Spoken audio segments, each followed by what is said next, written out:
আজকের এই কেকের রেসিপিটা যে কেউ তৈরি করতে পারবেন, সেই সঙ্গে কেকটা খেতে অনেক মজার হয়েছিল। কেক তৈরির জন্য একটা মিক্সিং বোল নিয়ে নিচ্ছি। এবার এরপর একটা স্ট্রেনার রেখে এখানে হাফ কাপ ময়দা নিয়ে নিচ্ছি। হাফ কাপ ময়দা থেকে 1 চা চামচ ময়দা উঠিয়ে রাখবো। এবার অ্যাড করছি 1 চা চামচ কর্নফ্লাওয়ার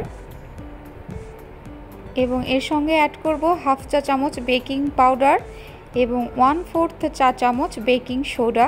এবার সব শুকনো উপকরণ চেলে নিচ্ছি। যেহেতু আমি 2টা ডিম দিয়ে কেকটা তৈরি করছি, এজন্য হাফ কাপ ময়দা থেকে 1 চা চামচ ময়দা উঠিয়ে নিয়েছি। কেকে ময়দার পরিমাণ বেশি হলে কেকটা ড্রাই হয়ে যায়। এবার একটা মিক্সিং বলে আমি রুম টেম্পারেচারে থাকা 2টা ডিম নিয়ে নিচ্ছি। এবার একটা ইলেকট্রিক হ্যান্ড বিটার দিয়ে আমি ডিমটা ফেটিয়ে নিব।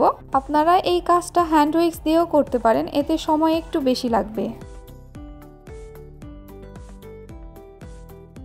এবার ডিমের মিশ্রণে অল্প অল্প করে চিনি অ্যাড করব। এখানে আমি 1/3 কাপ চিনি নিয়েছি। চিনিগুলো একবারে ঢেলে দিব না, অল্প অল্প করে দিব আর ব্লেন্ড করব। এবং এখানে অ্যাড করেছি হাফ কাপ তেল। ভিডিওটা আমি স্কিপ করে গিয়েছি। চিনিগুলো ডিমের সাথে খুব ভালোভাবে মিশে গেলে এবার এখানে অ্যাড করছি 1 চা চামচ ভ্যানিলা এসেন্স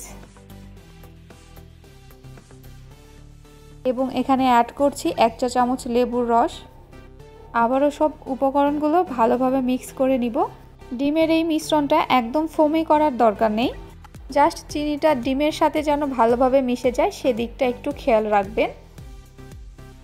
এবার যে শুকনো উপকরণগুলো আমি সাইডে রেখে দিয়েছিলাম সেগুলো আমি আবার চেলে নিব এবং অল্প অল্প করে মেশাতে থাকব। এখানে এক্সট্রা পানি বা দুধ ইউজ করার দরকার নেই। যদি মনে হয় আপনাদের কাছে যে মিশ্রণটা অনেক বেশি ঘন হয়ে গিয়েছে, সেক্ষেত্রে আপনারা তরল দুধ ইউজ করতে পারেন।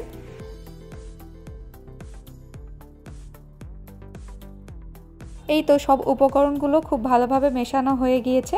সব উপকরণ যদি ঠিক থাকে তাহলে আপনাদের ব্যাটারটাও একদম পারফেক্ট হবে। এখানে আমি কেক তৈরির জন্য একটা 6 ইঞ্চির মোল্ড নিয়ে নিয়েছি। এবার এই মোল্ডের ভিতর আমি তেল দিয়ে দিচ্ছি কিছুটা পরিমাণ। একটা ব্রাশের সাহায্যে তেলটা মোল্ডের চারপাশে ছড়িয়ে নিব। এতে কেকটা মোল্ড আউট করতে অনেক বেশি ইজি হবে। মোল্ডের সাইজে আমি এখানে একটা কাগজ কেটে নিয়েছি এবং এটা মোল্ডের ভেতর বসিয়ে দিচ্ছি। এর উপরও কিছুটা তেল ব্রাশ করে নিব। এবার কেকের ব্যাটার ঢেলে দিচ্ছি। ব্যাটারটা ঢেলে দেওয়ার সময় অবশ্যই একটু উপর থেকে ব্যাটারটা ঢেলে দিবেন, এতে ভিতরে কোনো বড় এক্সট্রা বাবলস থাকলে সেটা নষ্ট হয়ে যাবে। ব্যাটারটা মোল্ডে ঢালার পর অবশ্যই মোল্ডটা 1 থেকে 2 বার জোরে জোরে ট্যাপ করে নেবেন, এতে ভিতরে বাবলস থাকলে সেটা নষ্ট হয়ে যাবে। চুলায় একটা হাঁড়ি বসিয়ে 5 মিনিট ফ্রি হিট করে নিয়ে এর মধ্যে কেকের মোল্ড বসিয়ে দিচ্ছি। এবার ঢাকনা দিয়ে ঢেকে চুলার জাল মিডিয়াম টু লোতে করে দিয়ে অপেক্ষা করছি 30 মিনিট। 30 মিনিট পর কেকটা একদম রেডি। এবার চুলা থেকে নামিয়ে কেকটা ঠান্ডা হওয়ার পর আমি কেটে দেখাচ্ছি। দেখে হয়তোবা বুঝতে পারছেন কতটা সুন্দর হয়েছে। আশা করছি রেসিপিটা ভালো লেগেছে। এরকম নিত্য নতুন রেসিপি পেতে আমার চ্যানেলটি সাবস্ক্রাইব করে পাশে থাকবেন।